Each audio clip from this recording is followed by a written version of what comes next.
तो hello guys, welcome to my YouTube channel. आपका स्वागत है the fragrant flower blooms with dignity episode 5 के अंदर। एपिसोड 5 स्टार्ट होता है। क्लास का एटमॉस्फेयर गर्म हो रहा था। तभी उसामी आके बोलता, तुम दोनों खामोश क्यों हो? हाया तो एक नोटबुक उठा के पढ़ता और बोलता, ये तो कारुको की है। ये देखकर रेंतारो तुरंत नोट से छीन लेता है। सभी स्टूडेंट शॉक्ड हो जाते हैं। साकू कहता है, ये वही किक्यो लड़की है ना जिससे हम लाइब्रेरी में मिले थे। उसामी बोलता है, वही सिल्वर बालों वाली लड़की भी उसे इसी नाम से बुला रही थी। साकू रेंतारो से पूछता है, तुमने बोला था तुम उसे बस इत्तेफाक से मिले थे और उसे डराने के लिए माफी मांग रहे थे, क्या यही सच है? तुम कई दिनों से अजीब बिहेव कर रहे हो। उस दिन तुम किक्यो लड़की के लिए खड़े भी हुए थे। ये सुनकर रेंतारो खामोश रहता। साकू कहता है, क्या तुम अब भी कुछ नहीं कहना चाहते? फाइनली रेंतारो कहता है, मैं किसी को बताना नहीं चाहता, प्लीज मुझे माफ करना। सभी शॉक्ड हो जाते हैं, खासकर साकू जो बहुत सैड फील करता है। इसी वक्त सर आते और गुस्से में बोलते हैं, तुम सब क्या कर रहे हो? बेंच ठीक करो। पास होने की खुशी में तुमने बेंच तोड़ दी, अब क्लास साफ करो। सभी स्टूडेंट साफ सफाई पर लग जाते हैं। उसामी साकू का मूड ठीक करने के लिए कहता है, चल एक रेस करते हैं पोछा लगाने की। साकू मना करता है लेकिन उसामी फिर भी उसे खींच लेता है। इसी बीच रेंतारो हयातो से माफी मांगता है उसके साथ बदतमीजी करने के लिए। हयातो कहता है, कोई बात नहीं। रेंतारो फिर भी अपसेट फील करता है और काम में लग जाता है। घर जाकर रेंतारो सोचता है, मैंने सब गड़बड़ कर दी। आखिर मैंने ऐसा क्यों बोला? मुझे नोट्स के बारे में कुछ नहीं पता था, मैंने चेक क्यों नहीं किया?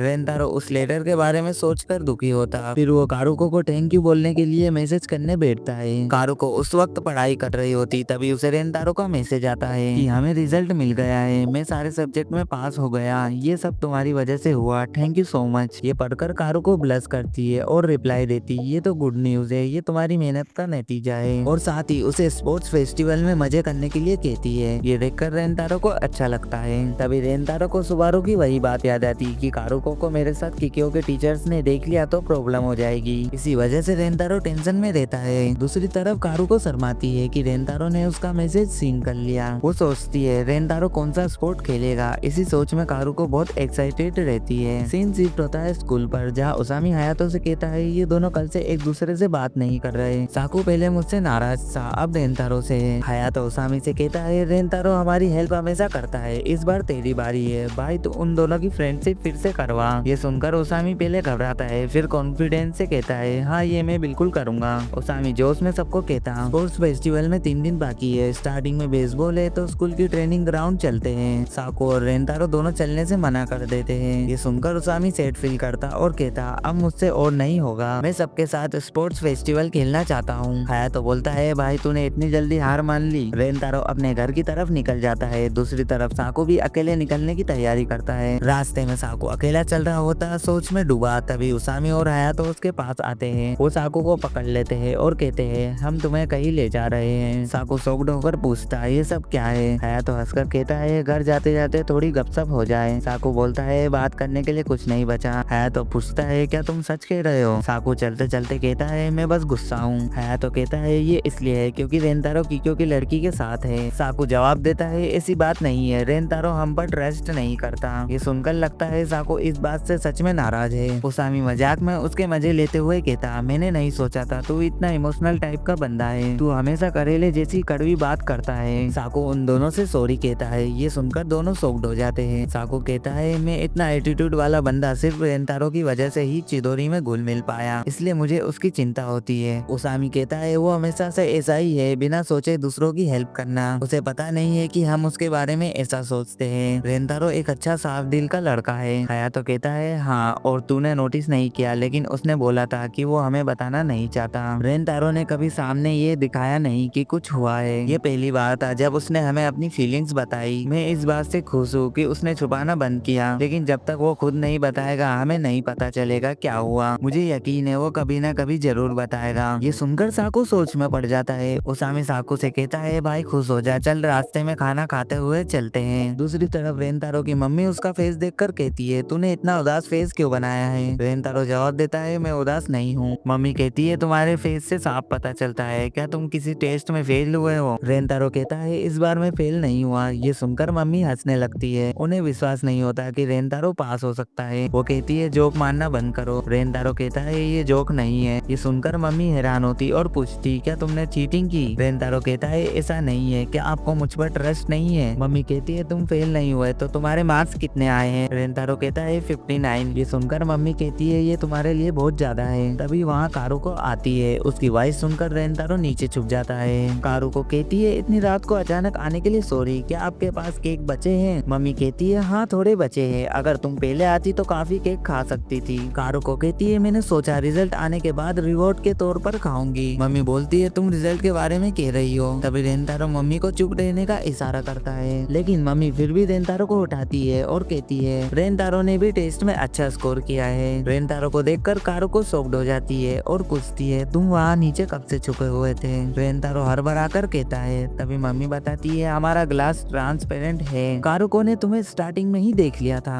दोनों थोड़ी देर खामोश रहते हैं। मम्मी रेंतारो से कहती है जाओ उसका ऑर्डर लो। रेंतारो नर्वस होकर कहता है क्या मैं? मम्मी उसकी पीठ पर हल्का सा मारती है और आगे बढ़ा देती है और कहती है मुझे किचन में काम है। वो रेंतारो और कारुको को बाय बोलकर चले जाती है। कारुको कहती है क्या मैं अपना ऑर्डर दे सकती हूँ? रेंतारो कहता है हाँ बिल्कुल, तुम्हें कौन सा पीस चाहिए? कारुको केक चूज करने लगती है, फिर वो अपना हाथ हवा में उठाती है। रेंतारो पूछता है ये क्या है? कारुको मुस्कुरा कर कहती है हाई फाई, क्योंकि तुम सारे टेस्ट में पास हो गए और स्पोर्ट्स फेस्टिवल के लिए बेस्ट ऑफ लक। रेंतारो कारुको को देखकर स्कूल में हुआ सीन याद करता है, फिर हाई फाई करता है। रेंतारो को थोड़ा सेट देखकर कारुको सोच में पड़ जाती है। रेंतारो उसे केक पैक करके देता है। कारुको कहती है थैंक यू। रेंतारो कहता है घर संभाल के जाना, क्या मैं तुम्हें स्टेशन तक छोड़ दूं? ये ठीक रहेगा। कारुको जवाब देती है लेकिन तुम्हें इस वक्त शॉप पे काम है। रेंतारो उदास चेहरा बनाकर कहता है वो तो है। कारुको उसे उदास देखकर कहती है तुम उदास हो तो तुम्हें बहुत सारा खाना चाहिए, दिन की शुरुआत अच्छे ब्रेकफास्ट से होती है। मैं ज्यादा खाना खाती हूँ एनर्जी के लिए, मैं जानती हूँ तुम कम खाते हो।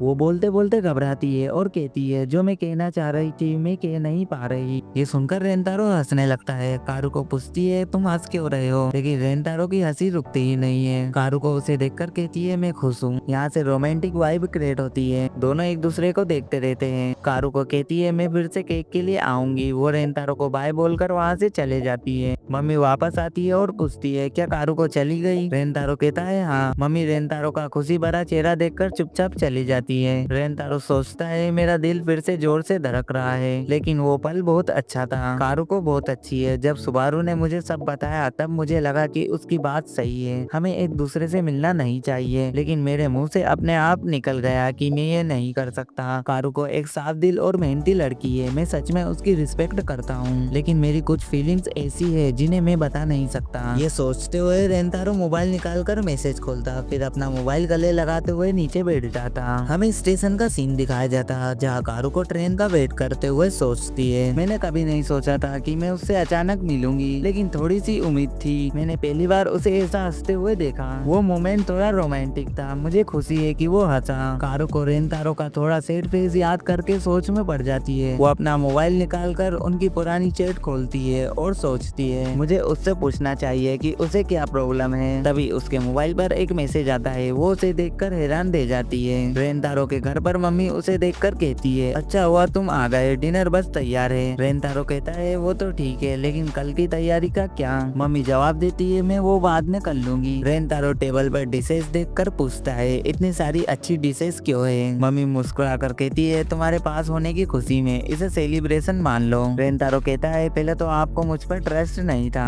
मम्मी हंसते हुए कहती है तुम कुछ दिनों से सच में मेहनत कर रहे हो, अब तुम जो भी कहोगे मैं उस पर ट्रस्ट करूंगी। तो तुम्हारा रियल स्कोर क्या था? रेंतारो मजाक में कहता है 100। मम्मी उसके सर पर हल्का टेप करती है और कहती है झूठ मत बोलो। रेंतारो रिजल्ट दिखाता है। मम्मी कहती है मैं बहुत खुश हूँ। रेंतारो कहता है ये कोई बड़ा स्कोर नहीं है, मैं बस फेल होने से बच गया। मम्मी कहती है ये सच है, लेकिन जब तुम छोटे थे तुम जल्दी हार मान लेते थे। इस बार तुमने हार नहीं मानी और मेहनत की, और ये रिजल्ट उसी मेहनत का नतीजा है। मुझे तुम्हारे पास होने से ज्यादा इस बात की खुशी है कि तुमने मेहनत की। मुझे नहीं पता तुमने इतनी मेहनत क्यों की, लेकिन जरूर कोई वजह है। तुम किसी बात से परेशान हो। रेंतारो पूछता है आपको कैसे मालूम पड़ा? मम्मी मुस्कुरा कर कहती है क्योंकि बेटा मैं तुम्हारी मम्मी हूँ। मैं जानना नहीं चाहती, पर जैसा तुमने कारुको से सॉरी कहने से पहले किया था वैसा ही अब है। मैंने सोचा था तुम्हें पंच मारते हुए देखकर मैं टेंशन लूंगी, लेकिन उसके बाद मुझे चिंता नहीं हुई। रेंतारो पूछता है वो क्यों? मम्मी जवाब देती है तुम एक अच्छे लड़के हो, तुम टेंशन में असली चीजें भूल जाते हो, लेकिन तुम हमेशा डिसीजन खुद ले सकते हो,